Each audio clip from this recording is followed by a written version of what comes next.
Ladies and gentlemen, welcome back to the channel. It is nearly time for the derby, but before that we've got some in-house matters to attend to. Who is Celtic's Player of the Year this season? Well, let's talk about it. Let's have our votes for the big end of season ceremony. It's going to be fun.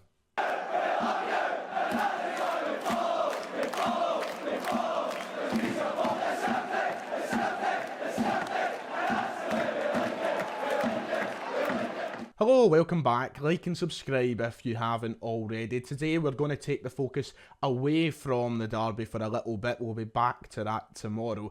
I want to talk about Celtic players and the fantastic campaign they've had. Celtic yesterday released the chance to vote for our Player of the Season, Young Player of the Season, Women's Player of the Season and Goal of the Season. And as we do every single year, we're going to sit here on the channel and we're going to cast what I think is my votes anyway, and what I think is the right options for each of the awards. It's been a fantastic campaign, as we all know. It's been really, really good. From back to front, our team has been pretty much perfect in every category imaginable. It's hard to actually single out one individual to be a Player of the Season candidate, but we're going to try and do it today, and we're going to try and make the right decision. Now, as always, disclaimer, don't go off your nut in the comments if you don't agree with me and you pick someone else.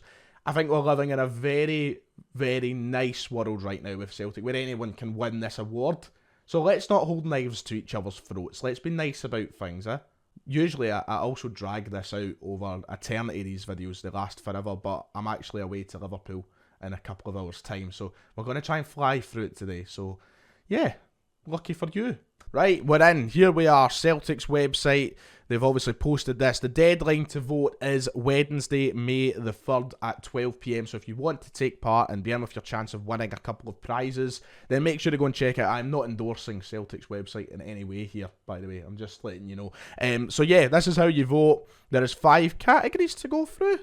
Okay, maybe I've missed a category then. This might take me by surprise. I thought it was just the 4 that I listed off, but we'll see what happens.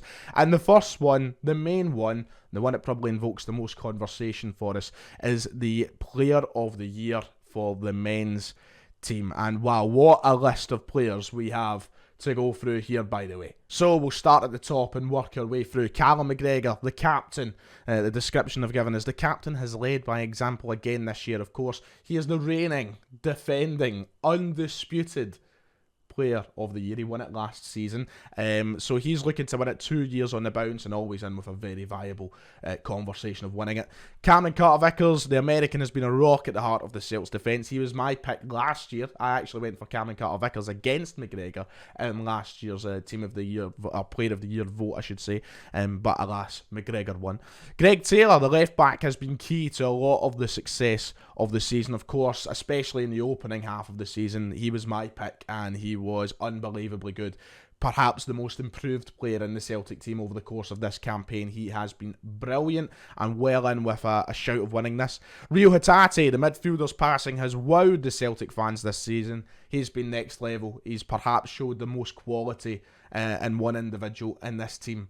He's just been so brilliant in everything that he does, and he looks a level above Celtic at times. He looks like he's ready to be at the top of the European game, let alone Scotland's game, but he's been brilliant, and once again, just like Taylor, well in with a shout of winning. Jota, the Portuguese winger, has been in top form this season. Brilliant. Had a great influence on what we do moving forward, as always, and deserves a lot of credit for what he brings to the team in terms of flair, technical ability. He's just unbelievable, Jota. Once again, like Hatate, could be at the top of the European game. He's that good. Kyogo Furuhashi, I mean, what else is there to be said? The forward has been on fire in front of the goal this year. Quite genuinely, what we're looking at a 30-goal campaign for Kyogo Furuhashi. He has been sensational, and people keep dubbing him the best since Larsson, and there's a reason for that. Finally, Dyson Maeda, the winger's electrifying pace has terrorised defenders. Since the return of the World Cup, he has become a different animal. For someone who was doubted by many, he has now become, irreplaceable on that left-hand side. He is so important in everything we do, and what a campaign he has had. So there's my quick rundown of the candidates available to select for Player of the Year. This is really difficult this season. I think it's really difficult. Last year, it was a case of a toss-up between these two, McGregor and Cameron Carter-Vickers. And I think it was those two and those two only for the end of season award, because there were so many people who were out with long injuries, and they were the two who were constantly there throughout the course of last season. This season, so many more people have been available throughout the campaign, and there's more of a conversation to have. And you've got to turn to this man. Kyogo Furuhashi is the key example of that. Last year, he could have been player of the season, but he was out for practically the entire second half of it. So it would have been unfair to look at him as an option over the likes of McGregor. But this season, Kyogo's been here start to finish, basically. Yeah, he's missed a couple of games here and there, but he's been here start to finish, and he has scored goals week after week after week. And I think that you can look at him as the candidate for winning it. I think that there's a conversation to vote Kyogo this season because he's been so good. The one I want to talk about the most, and the guy that I've been leaning towards voting for the most of this, the majority of this season, is Greg Taylor. Because I think he's been unbelievable. And in recent weeks, and maybe the last couple of months, we've quietened down on him a little bit. We haven't given him the same amount of credit or the same amount of praise as maybe we were in the opening half or opening 3 quarters of the season. But what I want to stress and highlight the most is the amount of praise and the amount of credit that Greg Taylor got in the opening 3 quarters of the season. Because Greg Taylor shouldn't be in this position right now, according to us. Because we were the ones saying that Greg Taylor isn't good enough to play for Celtic. We were the ones begging Celtic to sign a new left back, and then Celtic signed a new left back, and then we were begging him to start games over Greg Taylor. But we couldn't start him over Greg Taylor because Greg Taylor was that bloody good. And he deserves so much credit for that. He has transformed his game. He's become an Ange Postecoglou left back, and I think by all accounts he has been the most improved player in the Celtic squad this season, which is a category in itself but deserves a lot of respect within this category. So I really still lean towards Greg Taylor. Yeah, we might not talk about him as much in recent weeks, but he's had big moments, man. Think about it. He scored. That was last year. That was when he scored at Hampden. Yeah, last season. Greg Taylor deserves so much respect. I think for me, Callum McGregor is once again one of the top candidates. Greg Taylor is one of... Everybody's a top guy. I hate this. You genuinely look at all of them, and all of them have a really strong case. And I don't want to sit here all day and give like a 10-minute defence onto everyone. Because Kyogo's score, I mean, the amount of goals he's scored deserves an award alone, doesn't it?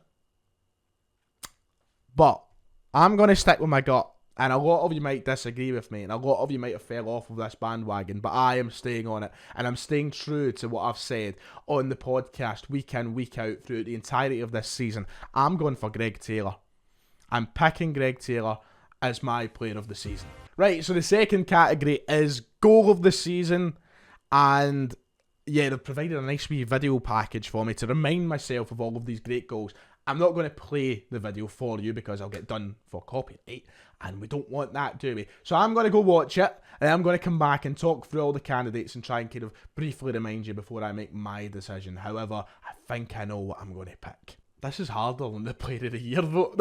I forgot how many worldies this team has got. See, when you score that many goals, you forget how many are absolute belters, because they just kind of slip your mind over the course of a year watching. I'm like, oh my god, what a goal. You know, that kind of like, just that unlocking a memory feeling. And I generally don't know what I'm going to pick now. I'm going to quickly dance through the 10 candidates and kind of give you a brief reminder of what they are in case you have forgot. The first one, Peach, absolute belter from Jota, a bit of distance in it. Against Aberdeen right at the start of the season. The second one against Kelly was a long range top bag. Fantastic striker. I love a long ranger. They're my favourite kinds of goals. I feel sad because we're kind of in the death of the long ranger, but goals like that remind you that they still come about every now and then, and it was a cracker. Kyogo's against Dundee United was that one where the ball breaks to him and he hits it first time. He has no right to hit it first time, and it curls top corner from outside the box. It's an absolute peach on the first time, first hit, no touch. Shouldn't have any right to score it. It's insane, world class. Jota's goal against Rangers, don't need words. It's a classic already. McGregor against Aberdeen, great strike away from home. You remember it. I think it was the goal to win the game. It was very late on, so it had a lot of importance, that goal. Maida's against Hibs is sensational. He kind of darts out the left-hand side, carries the ball for a good while, cuts in, curls it from outside the box into the bottom right corner. It is sensational, and I don't think anybody expected Dyson Maida to have it in his locker. Aaron Moyes was the wee chip against St Johnstone, beautifully done. Kyogo's goal against Rangers, the one nominated as the team goal, and I think it's Hatate who plays the final pass in, and Kyogo just taps it in, but it's a wonderful build-up play. Sead's against Hearts, classic Sead goal, cuts in from the left-hand side, curls it into the top right corner, brilliant finish. And then finally, Bernabei's rocket of a shot against Ross County a few weeks ago is the last nomination. So it's a list of wonder goals for us. Shows the quality that we have in the side and the range of goals that we can score, because there's something different with all of these. But I'm going to make it quick, and I'm going to tell you what the vote and the winner is. It's that Jota goal against Rangers. Why? Because it's an all-timer.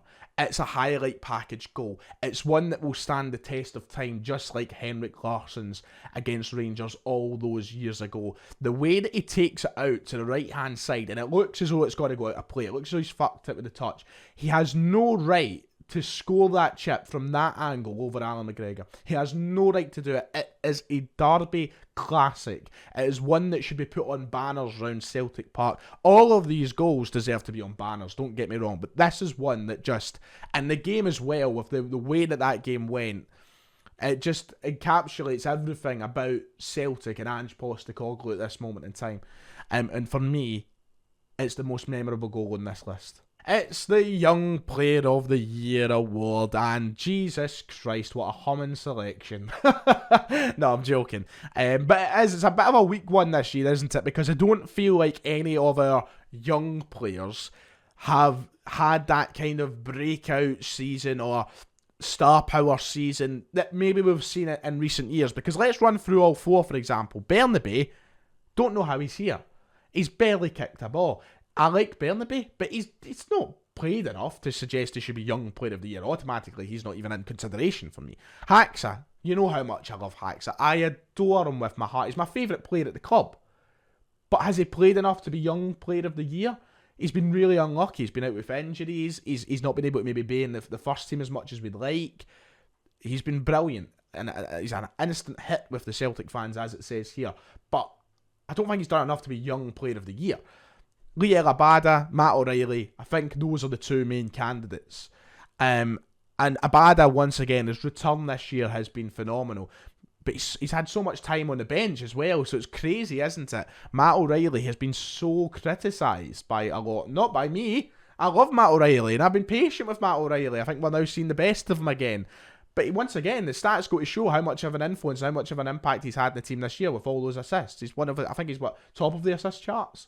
You can't undermine that. That is phenomenal. But for me, I'm going to go with Liel Abada because his goals and assists turnout has been phenomenal enough.